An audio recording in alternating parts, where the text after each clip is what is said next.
Nous avons choisi pour cette épreuve de présenter notre costume féminin, dit de cérémonie du pays classique. Alors, pour motiver le choix de ce costume, il faut remonter entre 2002 et 2003, au moment de la création du groupe. Au début, nous portions des costumes traditionnels et différenciés, mais très rapidement, nous avons eu besoin de travailler sur un costume scénique harmonisé, car cela était devenu nécessaire pour certaines prestations. Nous avons donc commencé à réfléchir à comment enrichir notre vestiaire, parce que finalement, en tant que groupe hors Bretagne, eh bien, nous avions le choix du terroir, le choix de la mode. Alors pour cela, nous avons retenu quelques critères, comme le souhait de porter des costumes colorés, dont les coiffes seraient couvrantes et pour lesquelles nous serions autonomes quant à leur entretien.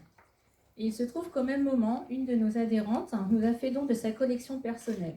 Nous avions ainsi dans le groupe, dans notre patrimoine, ce costume ancien.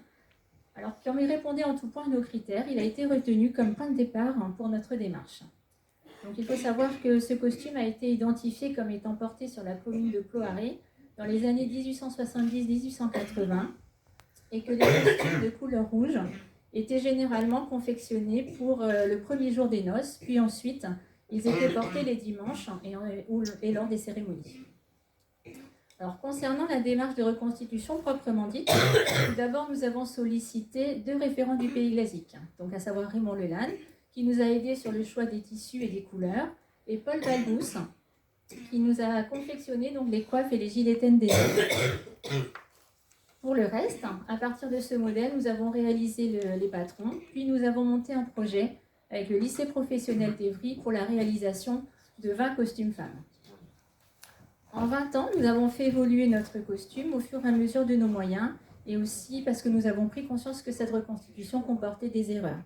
Nous avons donc pris en compte un certain nombre d'éléments, comme les commentaires que nous avons reçus lors des M-Vaudou, ou encore les conseils et les renseignements que nous avons obtenus quand nous sommes allés en formation ou lors de rencontres diverses, dont la plus récente avec Mathias Ouvrard, qui est donc un brodeur et un couturier spécialisé de ce terroir, qui nous aide depuis 4 ans.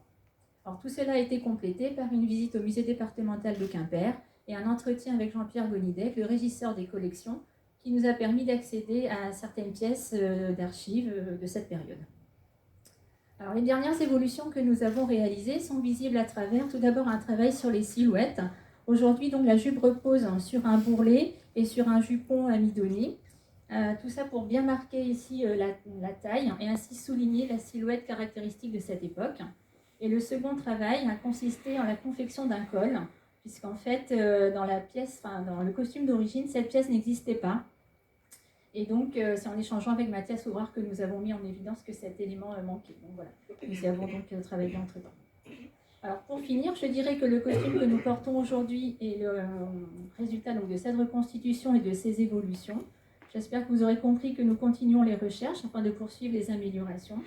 Notre perspective 2023 sera de réaliser le nouveau costume des femmes, dont voici le prototype. Il intègre ici dans le dos des éléments incontournables de cette mode, avec notamment ici la présence de cette pièce en triangle sur le dos du giletten et du manchou. Parce qu'en effet, nous avons choisi de nous orienter vers un costume dit de Quimper et de ne pas poursuivre avec la mode de Ploharé, qui d'après les recherches que nous avons effectuées, nous aurait demandé un travail et un investissement trop important sur le costume des hommes. Voilà, donc en espérant que l'année prochaine on puisse présenter le résultat de ce travail. Je vous remercie de votre attention. Donc, je vais passer la parole à Nathalie qui va répondre à la question imposée. Alors, la question imposée était quelles sont les similitudes et les différences qui caractérisent votre terroir en comparaison aux terroirs limitrophes? Donc, bonjour à tous.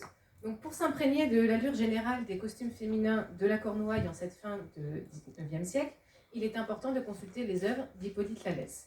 On y observe des étoffes colorées, des corsets ajustés, les jupes sont longues et laissent apparaître des jupons sombres, souvent de couleur rouge. Maintenant, pour jouer au jeu des 7 différences, on peut se plonger dans les tableaux réalistes et festifs du Musée des Beaux-Arts de Quimper, qui réunissent les guises du pays classique et des environs, comme le Grand Pardon de Kerguat de Jules Breton. À cette époque, la Borlédaine est portée sur un territoire très étendu, y compris dans le pays de Douarnenez. Le costume n'est pas vraiment différent, mais dans certaines communes, le découpage des emmanchures n'est pas aussi prononcé. Au sud-ouest, Dans le pays bigoudin, le gilet au plastron couvert de broderies caractéristiques est ouvert en accolade devant et les revers des manches sont brodés en 2 ou 3 épaisseurs comme dans le pays glasique. On porte la coiffe bléo, le bonnet brodé avec les cheveux apparents, remontés avec une petite coiffe frontale. On retrouve l'attache en dentelle, donc sous le menton comme pour la Borlédaine. Partons maintenant dans le nord-ouest, en pays rousique. À Châteaulin, la sparlaine est constituée de 2 larges ailes de 80 cm de long, selon René Yves Creston, repliées en 4 au-dessus de la tête. La collerette est imposante et vient s'encastrer dans le plastron, orné de galons colorés. Le corsage lacé est recouvert du grand devantier du tablier.